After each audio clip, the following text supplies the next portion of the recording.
अस्सलाम वालेकुम जी, welcome to my kitchen, welcome to my channel. आज हमारे किचन में बनने जा रही है गर्मियों की सौगात, सबकी पसंदीदा सरदाई या फिर ठंडाई। इसको सरदाई या फिर ठंडाई इसलिए कहते हैं कि इसकी तासीर ठंडी होती है और गर्मियों में आपके लिए बहुत फ़ायदेमंद होती है, बहुत अफादियत रखती है। जो एक ट्रेडिशनल तरीका है उसमें ये बनाई जाती है सिलबट्टे या फिर कूंडी डंडे में, लेकिन हम इसे बनाएंगे ब्लेंडर में। और ब्लेंडर में बनाने के बावजूद ये बनेगी बहुत परफेक्ट, बिल्कुल फील नहीं होगा कि ये बनाई गई है बग़ैर कूंडी डंडे के। तो इसके लिए सबसे पहले हमने क्या करना है, यहाँ पे एक बाउल है मेरे पास, इसमें 20 से 25 अदद बादाम है, या फिर ये कह सकते हैं 1/4 कप यहाँ पे बादाम।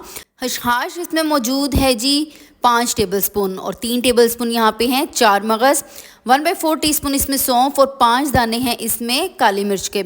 ये सब हमने रात भर भिगो दिए थे और इसको भिगोना बेहद ज़रूरी है। भिगोए बगैर आप इसको नहीं बना सकते, ये नहीं ठीक बनेगी अगर आप भिगोए बगैर बनाने की कोशिश करती हैं।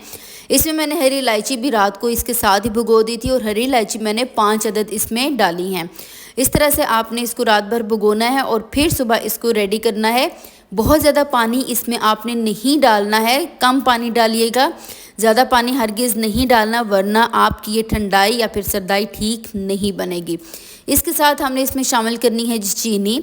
चीनी मैंने यहाँ पे ले ली है 6 टेबलस्पून। ये बहुत आइडियल एक मेजरमेंट है, लेकिन अगर आपको ज़्यादा पसंद है तो आप इसकी क्वांटिटी ज़्यादा कर लीजिए, लेकिन अगर आपको एक आइडियल क्वांटिटी चाहिए तो यहाँ पे 6 टेबलस्पून इज़ इनफ, बल्कि मोर देन इनफ।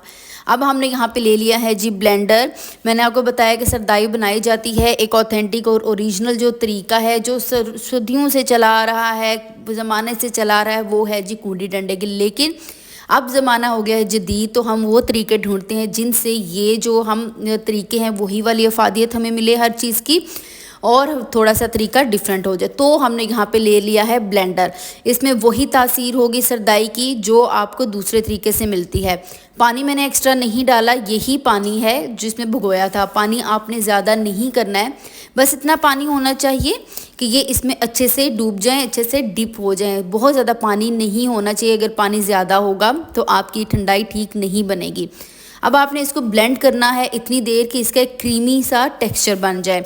इसमें तकरीबन 10 से 12 मिनट लगेंगे आपको, और आपने ब्लेंडर को एक ही दफ़ा नहीं चला देना, बल्कि आपने इसमें गैप देते रहना है, वरना ब्लेंडर ख़राब हो जाता है, इसकी मोटर जल जाती है, या फिर इसके जो रबर्स होते हैं वो ख़राब हो जाते हैं।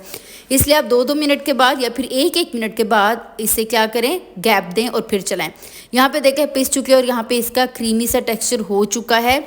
अब हमने क्या करना है, एक बाउल लेना है जिसमें हमने इसको एक फ़ाइनल शक्ल देनी है। तो इसके अंदर हमने क्या करना है, इसमें रख देनी है एक टोकरी जिसके बहुत बारीक सुराख हों।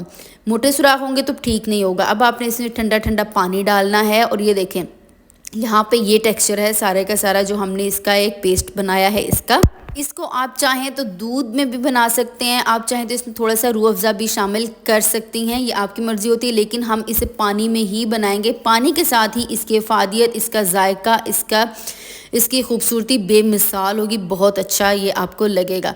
बस जी इसमें 6 कप पानी, 6 गिलास पानी बिल्कुल आइडियल होता है। ये रेडी हुआ था। इसमें हमने ढेर सारी बर्फ़ डाल देनी है। जितना ये चिल होगा, जितनी ये चिल होगी सरदाई, उतनी ही आपको ये अच्छी लगी। आपके मैदे के लिए, आपकी पूरी बॉडी के लिए बहुत ज़बरदस्त, उतनी ही आपको अच्छी लगेगी। चलें जी, ये हमारी ज़बरदस्त सरदाई रेडी हो चुकी है। इसको हम डालते हैं ग्लासों में और इसको सर्व करते हैं। आपको मेरी ये रेसिपी कैसी लगी है मुझे कमेंट सेक्शन में ज़रूर बताइएगा।